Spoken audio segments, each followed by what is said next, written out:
2, 1.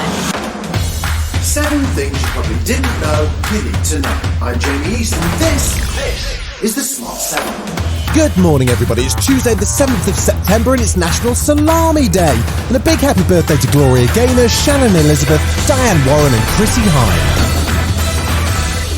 7. Parliament returned on Monday after a summer break, and Boris was back at the lectern with a new haircut, ready to face questions from MPs over the handling of the Afghanistan crisis.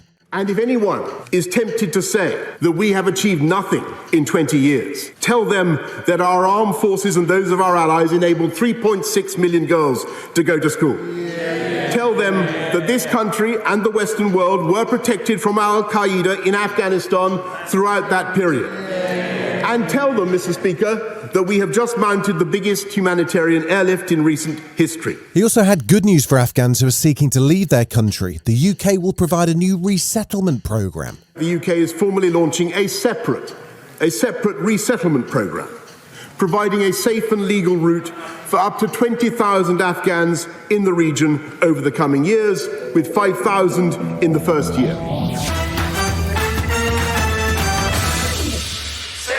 Despite Boris's new haircut and the brave face, criticism of the government's rapid exit from Afghanistan came from both inside and outside Parliament.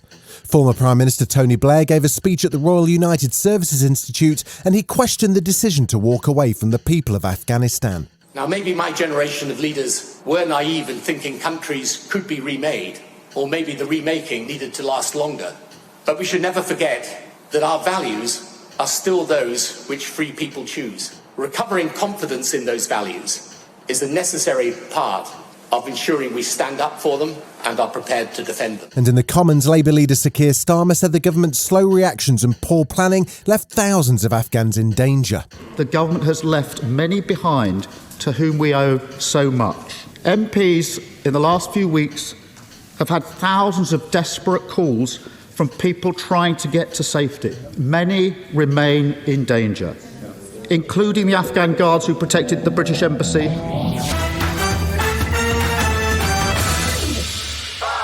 There were 41,192 new cases of COVID-19 yesterday and 45 additional deaths. There was good news, though, for the NHS in England, as the government announced an extra £5.4 billion in funding over the next 6 months to help cope with the COVID pandemic and the backlog of patients it's created. Health Secretary Sajid Javid says it's important that anyone who's delayed getting treatment now comes forward. I'm acutely aware there's a number of people that normally would have come forward to seek treatment from the NHS. We estimate some 7 million, but they didn't during the height of the pandemic. And I want them to all come forward, and I want them to know that the NHS is there, that it's open for them, and that this funding today for the next 6 months, £5.4 billion extra, will certainly make a huge difference.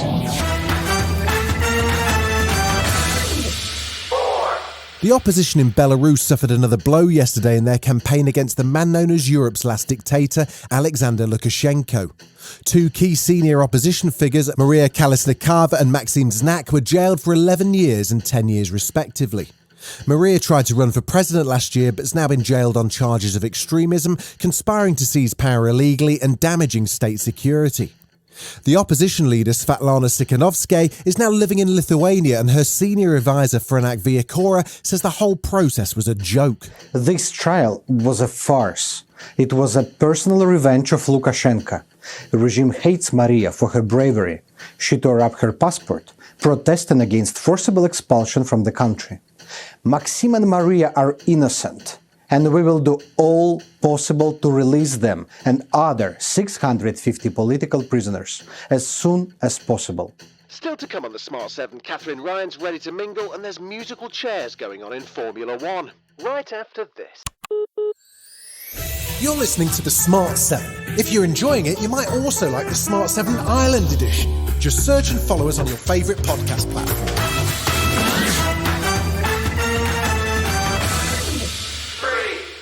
There are still 8 races to go in this season's Formula 1 Championship, but already the game of musical chairs for next season's begun. Valtteri Bottas, who's currently Lewis Hamilton's partner at Mercedes, announced on Monday he's moving to Alfa Romeo. That leaves the door open for the 23-year-old British driver George Russell to join Lewis for an all-British driving lineup. George has impressed in his first 3 seasons, and he's relishing the idea of racing with Lewis in 2022. A guy like Lewis is who he is because of his speed and determination, but that's every driver's dream, and I've said that for the past 3 years. It would be my dream to be teammates with Lewis because I want to learn from the best and I want to go up against the best. There's a brand new dating show for those of you missing Love Island. It kicked off last night with Katherine Ryan as the host, and it's called Ready to Mingle. It's a twist on regular dating shows with one girl and 12 guys moving into a house together. The catch is that only half the guys are actually single. Oh, there's 50 grand up for grabs.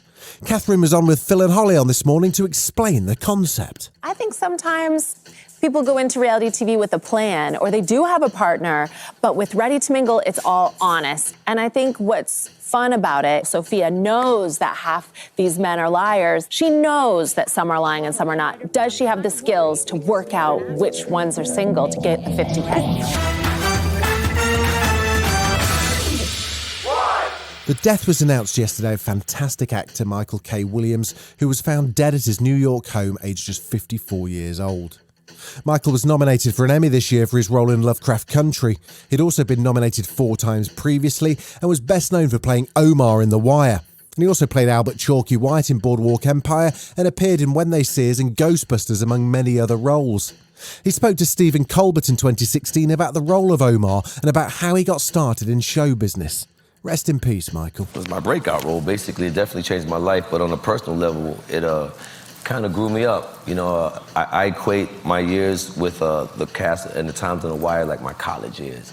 I learned really the business. Normally, you know, it would just, you know, be, you know, in and out guest appearance here, you know, back to the drawing board. So, but Omar, I got all this, these, you know, for 5 years to build. Were you a performer before that? Yeah, you know, background dancing and doing my little stuff, you know. Background dancer? Who are you background dancing for? I background dance for Crystal Waters, Technotronics, Genuine, Missy Elliott. Just to name a few. Yeah, I used to boogie back in the day. This has been The Smart 7. Wherever you're listening, do us a favour and hit the follow button. We'll be back tomorrow at 7 a.m. Have a great day. Written, produced and published by Daft Doris.